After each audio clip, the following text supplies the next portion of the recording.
Hello friends, welcome to my YouTube channel AKV Stories Collection. So let's start this story. कुर्बानी। Anuradha kitchen में रात के लिए भोजन तैयार कर रही थी और शिविका स्टडी करके टीवी पर समाचार देख रही थी। न्यूज़ रिपोर्टर बता रही थी कि इस बार फौज की पूरी सेना को रक्षाबंधन के उपलक्ष्य पर घर जाने के लिए 15 दिन की छुट्टी दी जा रही है। ये खबर सुनते ही शिविका फूली ना समाई, क्योंकि उसके भैया भी एक फ़ौजी थे। उसने अपनी मम्मी और भाभी को आवाज़ लगाई, भाभी, मम्मी, कहाँ हैं आप दोनों? जल्दी आइए। उसकी आवाज़ सुनकर अनुराधा किचन से और शिविका की माँ अपने कमरे से निकली। दोनों घबराई हुई थीं। उन्हें देखते ही खुशी से शिविका दोनों के गले से लग गई। मम्मी ने कहा, अरे बेटा, पर बात क्या है? तुम ऐसे बुला रही थी कि हम तो घबरा ही गए। शिविका ने कहा, माँ, भाभी, घबराने की कोई बात नहीं है, खुशी की खबर है। पता है, इस बार भैया खुद आने वाले हैं मुझसे राखी बंधवाने के लिए। ये खबर सुनते ही घर में खुशियों की लहर दौड़ गई। उधर अनुराग भी घर आने के लिए उतने ही खुश थे। अनुराधा ने कहा, चलो, तब घर में बहुत से काम हैं, मिठाइयाँ बनानी है और उनके स्वागत के लिए घर भी तो सजाना है। अब काम शुरू करते हैं। हाँ भाभी, काम तो करेंगे ही, पर पहले फ़ोन करके भैया से बात तो कर लें, शिविका ने कहा। अनुराधा ने अनुराग को फ़ोन लगाया तो पता चला कि आज रात ही वो घर आने के लिए अपनी यात्रा शुरू करने वाले हैं। सुबह तक अनुराग के घर आने की खबर पूरे गांव वालों को पता चल गई। सब लोग बहुत खुश थे, क्योंकि अनुराग अपने गांव के इकलौते युवक थे जो फ़ौज की सेना में भर्ती थे और छुट्टियों में तो वे आ ही नहीं पाते थे। इसलिए सभी गांव वाले उनके लिए प्रार्थना करते और उनसे बहुत प्यार भी करते थे। अनुराग के परिवार के साथ पूरे गांव वाले भी उनकी राह देख रहे थे।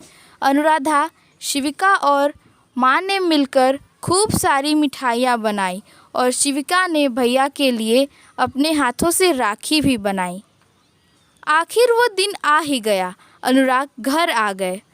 उनका स्वागत करने के लिए पूरा गांव दीपों से सजाया गया था। पूरा गांव जगमगा रहा था और वंदे मातरम की आवाज़ से वातावरण गूंज रहा था। शिविका ने आरती की। अनुराग ने माँ के चरण छुए और अनुराधा और शिविका को गले से लगा लिया। खुशी खुशी सब अंदर आ गए। वो रात उस परिवार के लिए कीमती थी। सुबह राखी का त्यौहार था। सभी लोग तैयार हुए और खुशी खुशी त्यौहार मनाने लगे। शिविका ने आरती किया, चंदन लगाया और राखी बांधकर मिठाई भी खिलाई। गांव की अन्य लड़कियों ने भी अनुराग को राखी बांधी। अनुराग ने कहा, मेरी प्यारी शिवी, तुमने तो राखी बांध दिया, अब उपहार भी मांग लो। भैया, आप सलामत रहिए और इस देश की हमेशा रक्षा करते रहिए। मेरे लिए सबसे बड़ा तोहफ़ा यही है, शिविका ने कहा।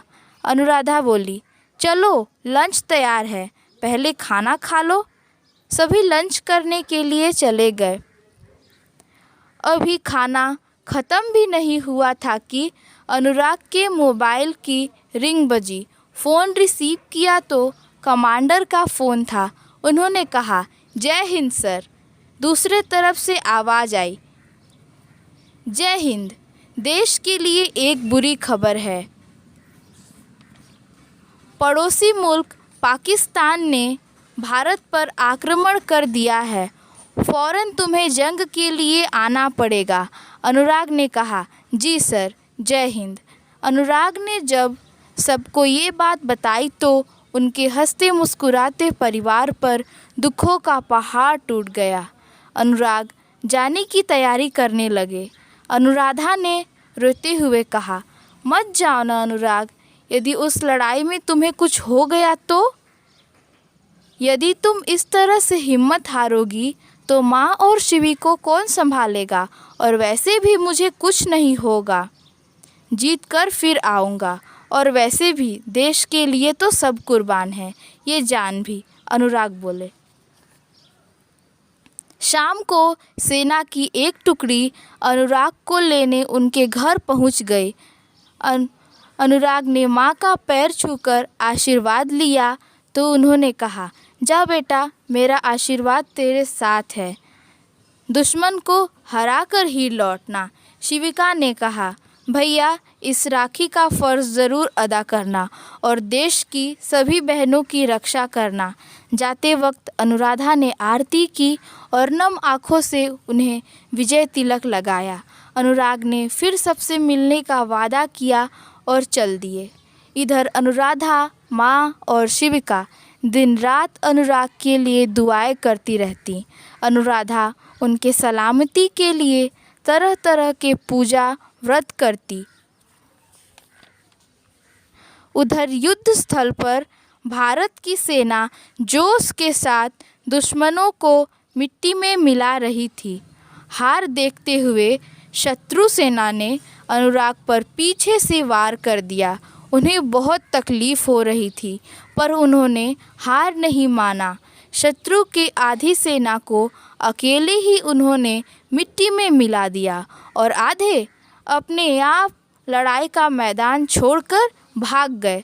दुश्मनों को तो हमारे वतन से भगा दिया, पर लड़ते लड़ते खुद हमेशा के लिए भारत माँ की गोद में सो गए। घर वालों को जब ये पता चला तो दिल पर पत्थर रखकर उन्होंने अनुराग को अंतिम विदाई दी।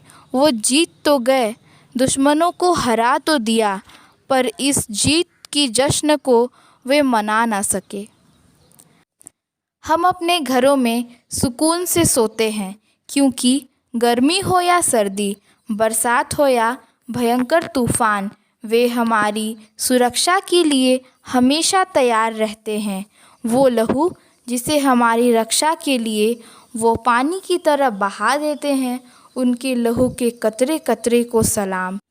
ये कुर्बानी है एक माँ की, बहन की, पिता की, भाई की, पत्नी की, जो अपने जिगर के टुकड़े को इस देश के लिए समर्पित कर देते हैं। ये कुर्बानी है इस देश के सभी वीर बहादुरों की, जो इस देश के लिए अपने प्राण तक न्यौछावर कर देते हैं। भारत के सभी बहादुर वीर भाइयों के चरणों में हमारा शत शत नमन और देश के सभी शहीद भाइयों को भावपूर्ण श्रद्धांजलि। So, for the sacrifice of our Indian soldiers, please write Jai Hind in comment box, and I wish all of you happy 74th Independence Day. Jai Hind, Jai Bharat, Jai Indian Army.